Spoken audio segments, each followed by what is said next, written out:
Hello, hello. Welcome to the Red Bank Public Library and day 6 of Kwanzaa.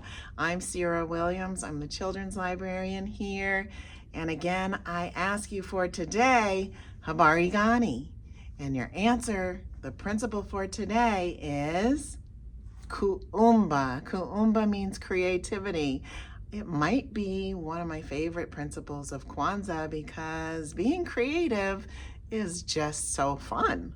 People can be creative in so many different ways. Some people write, some people draw, some people dance or sing or play music. Those are all different ways to be creative. But guess what? If you're not artistic or creative in that way, maybe you're an engineer and you like numbers and coding. And you can be creative and think of something totally new that no one's ever thought of before. You can be an architect and design amazing things. You can use your creativity in so many ways.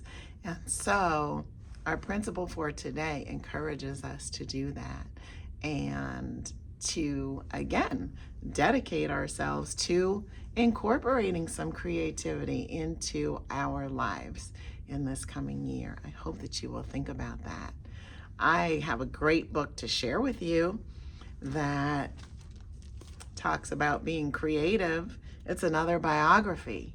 It's called Radiant Child, and it's the story of a young artist named Jean-Michel Basquiat.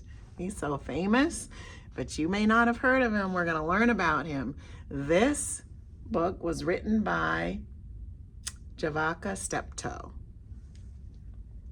The illustrations are very creative and very cool, so I want you to keep your eye on them as I read this book.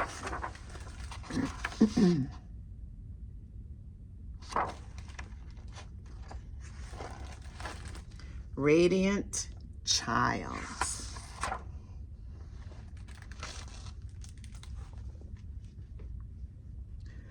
Somewhere in Brooklyn, between hearts that thump, double Dutch and hopscotch, and salty mouths that slurp sweet ice, a little boy dreams of being a famous artist.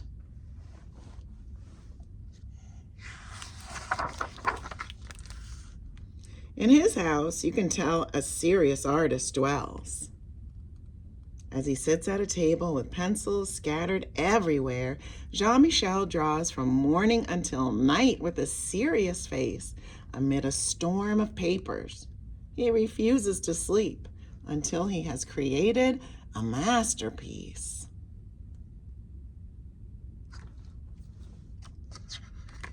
This says, serious artist at work.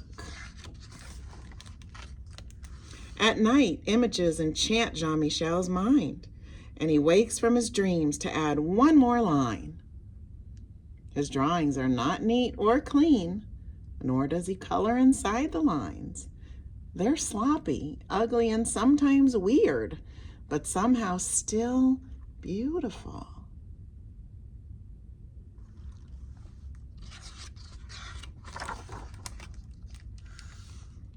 His art comes from his mother, Mathilde, a Puerto Rican woman who designs and sews, cooks and cleans, and makes the house look like a stylish magazine.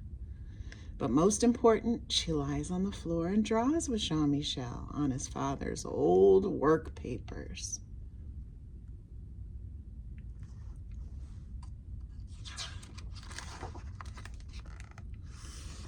From her, he learns that art is not only in the poetry books she reads to him or in the theaters and museums they visit.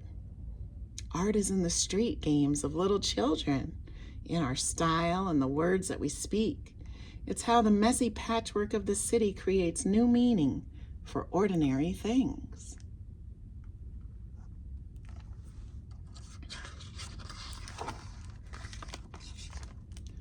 While waiting in the museum, they look at his favorite works of art.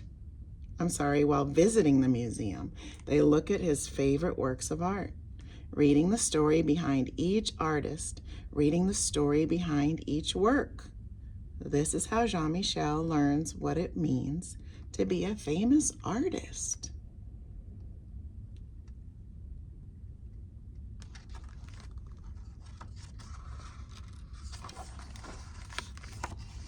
Back at home, he creates art on the floor as his father, Gerard, plays jazz records.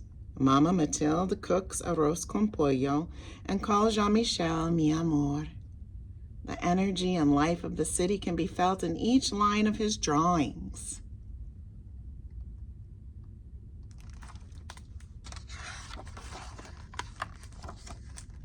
As time goes by, Jean-Michel learns that art has healing powers. After a car accident, he is scared and confused. Mathilde gives him a book to calm his fears. It's filled with pictures of bones, skulls, and other body parts. Jean-Michel draws from it until he knows it all by heart. He's no longer afraid.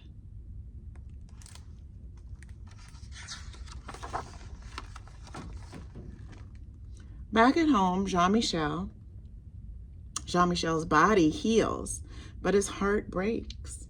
His mother's mind is not well, and the family breaks. She no longer lies on the floor and draws with Jean-Michel, but sits by the window, singing only to birds. Jean-Michel is confused and filled with a terrible blues when Mathilde can no longer live at home.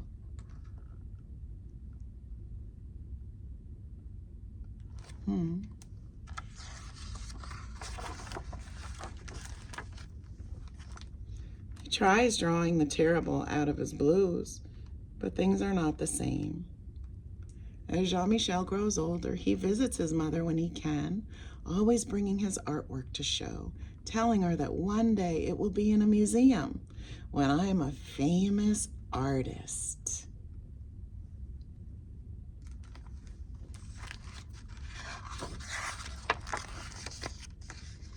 A teenager now, Jean-Michel decides, Papa, I will be very, very famous one day, with a sly look and a twinkle in his eye.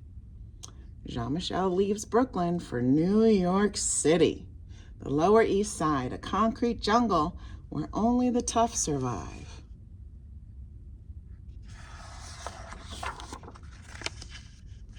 During the day, dressed in a green jumpsuit splattered with paint, Jean-Michel stays with friends, sleeping on couches and floors, leaving a barrage of collages and poem-filled papers everywhere he goes.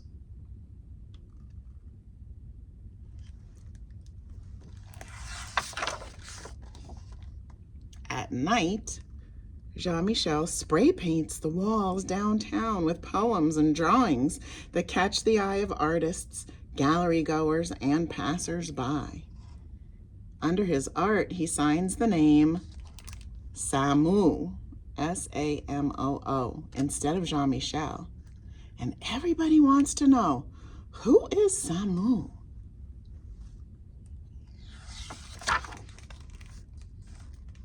Samoo moves from street corners to art gallery walls with powerful colored composition and line, collaging and painting on anything he can find.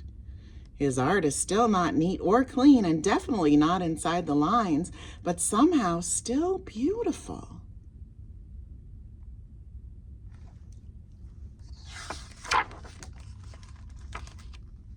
With his magical charm, Jean-Michel draws a crowd. But when it's time to work, he prefers to be alone with the radio and TV on full blast.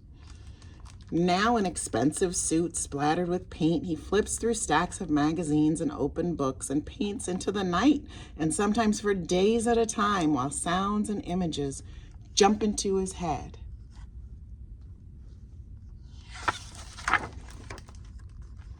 Jean-Michel, an artist among artists, never doubts one line, creating from a soundtrack that is all his own. People describe him as radiant, wild, a genius child, but in his heart, he is king. So he draws crowns for himself and others he admires.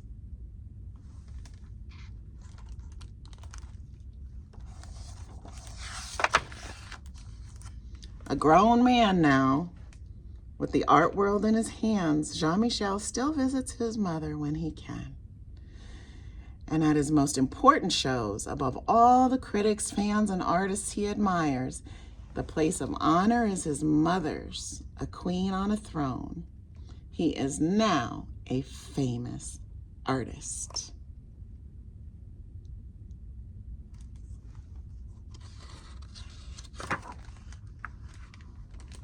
That's the end. So that's an interesting story of an interesting artist. Jean-Michel Basquiat, he had his very own style. He was very creative and very different. And that's what being creative is all about, is just being yourself in different ways and expressing yourself in different ways. And everybody needs an outlet like that. So find your way to be creative and do your thing. And what I liked in this story is how encouraging his mother was, how they would lay on the floor and draw together, how she created a space for him that encouraged and inspired him. And I think it's a special story. There they are, drawing together. Maybe you can find ways to be creative as a family too. That would be fun. Let's light our candle for Kuumba. Kuumba means creativity, and we're on day 6. So here we go. 1, 2, 3, 4, 5, 6. Got it. 6 candles. We only have one more day of Kwanzaa. For now, we're going to take a sip from the Unity Cup as we think about creativity and how we can be creative in the coming year. You take a sip. All right, everybody. Thanks for joining me again for this day of Kwanzaa, and we'll see you tomorrow as we celebrate our last day of Kwanzaa on New Year's Day. And that principle is Imani, faith. Maybe you can start thinking about that right now. See you then.